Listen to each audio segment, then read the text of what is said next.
ജില്ലയിലെ കോട്ടക്കലാണ് എൻ്റെ വീട്. ഈ ബിസിനസ് സ്റ്റാർട്ട് ചെയ്യുന്നതിന് മുമ്പ് എൻ്റെ പ്രൈവറ്റ് കമ്പനി ജീവനക്കാരനായിരുന്നു.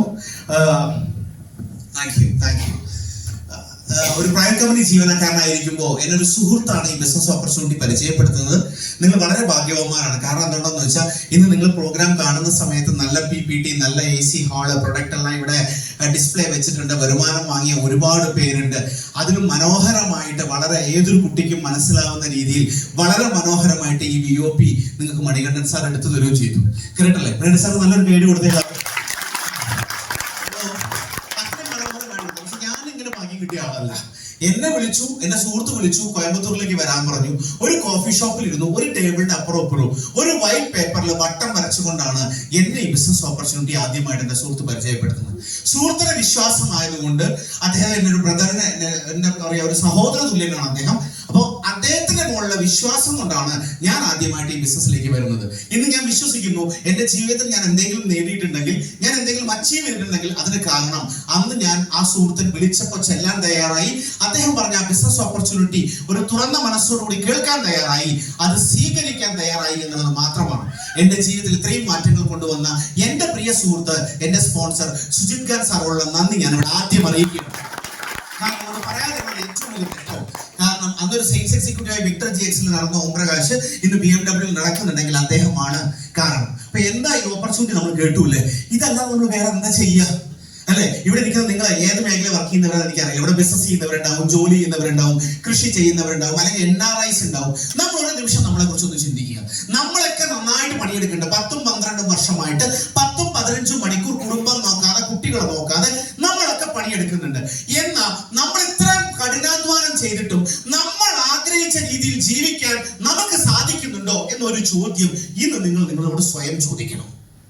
നിങ്ങൾ ആഗ്രഹിക്കുന്ന രീതിയിൽ ഒരു വീട്ടിലാണോ നിങ്ങൾ ഇന്ന് താമസിക്കുന്നത്? എല്ലാ ചൂടുകാലം വരിക, എല്ലാ റൂമും AC ഒക്കെ ഉള്ള, ഹാളിലൊക്കെ AC ഉള്ള നല്ല സുഖ സൗകര്യങ്ങളോട് കൂടിയ ഒരു വീട്ടിലാണോ ഇന്ന് നമ്മൾ താമസിക്കുന്നത്? സ്വയം ചോദിക്കണം.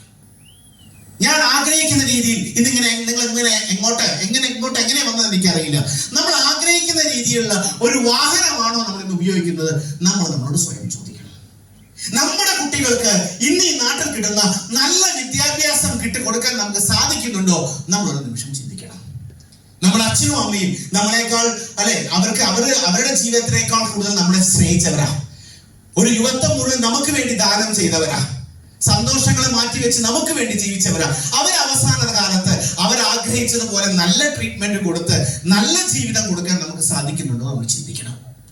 നമ്മളെ വിശ്വസിച്ചുകൊണ്ട് നമ്മളെ കൈ പിടിച്ച് നമ്മുടെ വീട്ടിലേക്ക് കയറി വന്ന നമ്മുടെ ഭാര്യയല്ല, എന്റെ ഭാര്യ അല്ലെങ്കിൽ നിങ്ങളുടെ ഭാര്യയ്ക്ക് അല്ലെ, നമ്മുടെ ഭാര്യയ്ക്ക് അവൾ ആഗ്രഹിച്ച ജീവിതം കൊടുക്കാൻ സാധിക്കുന്നുണ്ടോ? നമ്മൾ ഒരു നിമിഷം ചിന്തിക്കണം അല്ലെ. It's not easy. ഒരു ലോകം വിട്ട്, സ്വന്തം വളർന്നു വന്ന ആ ലോകം വിട്ട് നമ്മളെ ലോകമായി കണ്ട അവരെ സന്തോഷിപ്പിക്കാൻ, അവരാഗ്രഹിക്കുന്ന ജീവിതം കൊടുക്കാൻ നമുക്ക് സാധിക്കുന്നുണ്ടോ? എല്ലാം പോട്ടെ, ഇതൊക്കെ മാറ്റി വെച്ചേക്കൂ. ഭക്ഷണം അല്ലെ, അത് ഏറ്റവും മിനിമം നീഡാണ് അല്ലെ? ഹലോ, ഭക്ഷണം മിനിമം നീഡല്ലേ?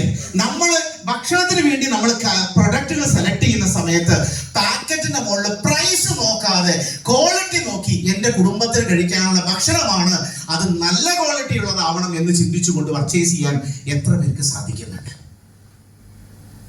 10-12 വർഷമായിട്ട് 10-15 വർഷം നമ്മൾ പണിയെടുത്തും നമ്മളെ കൊണ്ട് സാധിക്കുന്നില്ല.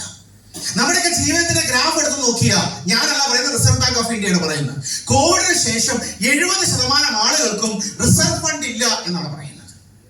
നമ്മുടെയൊക്കെ ജീവിതത്തിന്റെ ഗ്രാഫ് എടുത്ത് നോക്കിയാൽ അത് മേലോട്ടാണോ പോകുന്നത്, അത് താഴോട്ടാണോ പോകുന്നത്? അയ്യോ സാർ, എന്റെ ഗ്രാഫ് ഒക്കെ വരയ്ക്കണോ? 10ാം ക്ലാസ്സിൽ മാത്സ് സെക്കൻഡ് ആകെ പേടിയുള്ള വിഷയം ഗ്രാഫ് പരിപാടിയാണ്. ആ ഗ്രാഫ് പറഞ്ഞിട്ട് ഇത്ര ചിന്തിച്ചാൽ മതി. ജീവിതത്തിൽ കടമാണോ കൂടുന്നത്, ബാങ്ക് ബാലൻസ് ആണോ കൂടുന്നത്? ഹലോ, കടമാണോ കൂടുന്നത്, ബാങ്ക് ബാലൻസ് ആണോ? ചിന്തിക്കണം. കടമാണ് കൂടുന്നതെങ്കിൽ ജീവിതം താഴോട്ടാണ്, ബാങ്ക് ബാലൻസ് ആണ് കൂടുന്നതെങ്കിൽ ജീവിതം മേലോട്ടാണ്. Very simple. ഗ്രാഫ് ഒന്നും തേടിപ്പോണ്ട. അപ്പൊ നമ്മുടെ ജീവിതം മേലോട്ടാണോ താഴോട്ടാണോ? എന്റെ സുഹൃത്ത് പറഞ്ഞതാണ് എനിക്ക് ഓർമ്മ വരുന്നത്. അവൻ എന്നോട് പറഞ്ഞെന്താണെന്നറിയോ? എടാ, 10 വർഷം ജീവിക്കുക എന്ന് പറഞ്ഞാൽ 10 ലക്ഷം പുതിയ കടം ഉണ്ടാക്കുക എന്നാണ് അർത്ഥം. ഓരോ വർഷം കഴിയും തോറും നമ്മുടെ കടം കൂടി വരിക. ചില ആളുകളുടെ അവസ്ഥ എന്താ എന്നറിയോ? കടം ചോദിച്ചാൽ കൂടി കിട്ടാത്ത അവസ്ഥയൊക്കെ. സിമ്പിൾ. ഹലോ, ശരിയാണോ ഞാൻ പറയുന്നത്? ഇതാണോ നമ്മൾ ആഗ്രഹിച്ച ജീവിതം? ഇങ്ങനെയുള്ള ജീവിതത്തിന് വേണ്ടിയാണോ നമ്മൾ അധ്വാനിച്ചത്, നമ്മൾ പഠിച്ചത്, നമ്മൾ കഷ്ടപ്പെട്ടത്? അല്ല. പക്ഷെ ഇവിടെ മണികണ്ഠൻ സാറ് പറഞ്ഞതുപോലെ നമ്മുടെ ജീവിതം ഡേ ബൈ ഡേ താഴേക്കാണ്. കാരണം ചെലവുകൾ കൂടുന്നുണ്ട്, നമ്മുടെ വരുമാനം അതിനനുസരിച്ച് വർദ്ധിക്കുന്നില്ല. ജോലി ചെയ്യുന്ന സമയത്ത് എന്റെ ഏറ്റവും വലിയ പ്രശ്നം ഇതായിരുന്നു. കഠിനമായിട്ട് അധ്വാനിക്കാൻ ഞാൻ തയ്യാറായിരുന്നു, ജീവിതത്തിൽ ആഗ്രഹങ്ങൾ ഉണ്ടായിരുന്നു, ഞാൻ നന്നായിട്ട് പണിയെടുത്തു. പക്ഷെ എന്റെ ജീവിതത്തിൽ മേലെ വരാൻ എനിക്ക് പറ്റുന്നില്ല. ആ സമയത്താണ് സുഹൃത്ത് ഈ ബിസിനസ് ഓപ്പർച്യൂണിറ്റിയുമായിട്ട് എന്റെ മുന്നിൽ വരുന്നത്. ഞാൻ നോക്കിയപ്പോൾ എനിക്ക് ഇഷ്ടപ്പെട്ടു. ഈ ബിസിനസ്സിൽ ഇഷ്ടപ്പെടാതിരിക്കാൻ വേറെ എന്താണുള്ളത്? ഈ ബിസിനസ്സിലെ ആദ്യത്തെ പോയിന്റ്, പാൻ കാർഡ് ഉണ്ടോ, നാഷണൽ ബാങ്ക് അക്കൗണ്ട് ഉണ്ടോ, ആധാർ കാർഡ് ഉണ്ടോ, ഈ ബിസിനസ് സ്റ്റാർട്ട് ചെയ്യാം. 1 രൂപ മുതൽ മുടക്കില്ല.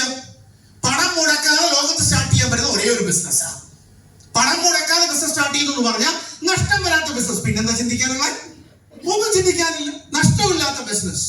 പിന്നെ നമ്മൾ എന്താ ചെയ്യുന്നത്? ഈ പ്രൊഡക്റ്റുകൾ നമ്മൾ മാർക്കറ്റ് ചെയ്യാണ് ചെയ്യുന്നത്. ഇതിന് ഡിസ്ട്രിബ്യൂഷൻ ലൈസൻസ് ആണ് കിട്ടുന്നത്. ഈ പ്രൊഡക്റ്റുകൾ എന്തിനുള്ള പ്രോഡക്റ്റാ? ലൈഫ് സ്റ്റൈൽ ഡിസീസുള്ള പ്രോഡക്റ്റാ. ലൈഫ് സ്റ്റൈൽ ഡിസീസ് പറഞ്ഞാൽ 26 ടൈപ്പ് രോഗങ്ങൾ: pressure, sugar, cholesterol, heart diseases, kidney failure, liver failure, heart attack, cancer, Alzheimer's, paralysis, stroke, infertility problem, ulcer, piles പോലുള്ള രോഗങ്ങൾ. അറിയാത്ത ആരെങ്കിലും ഉണ്ടോ? ഹലോ, എല്ലാവർക്കും അറിയില്ലേ? ഒരു 40 വർഷം മുന്നേ ചോദിച്ചതൊക്കെ അറിയുമോ? കാരണം 40 വർഷം മുന്നേ ലോകത്ത് ഈ രോഗങ്ങളില്ല. 30 വർഷം മുന്നേ 50 വയസ്സിന് മേലെ ആളുകൾ മരിക്കൂ. ഹാർട്ട് അറ്റാക്കിൽ ഒരാൾ മരിച്ചുപോയി, ഭയങ്കര വാർത്തയാ. മനോരമ പത്രത്തിൽ ചരമക്കോളത്തിലുണ്ടായിരിക്കും. 65 വയസ്സുണ്ടാവും. 30 വർഷം മുന്നേ 50 വയസ്സിന് മുകളിൽ നോക്കിയാൽ മതി. 20 വർഷം മുന്നേ 30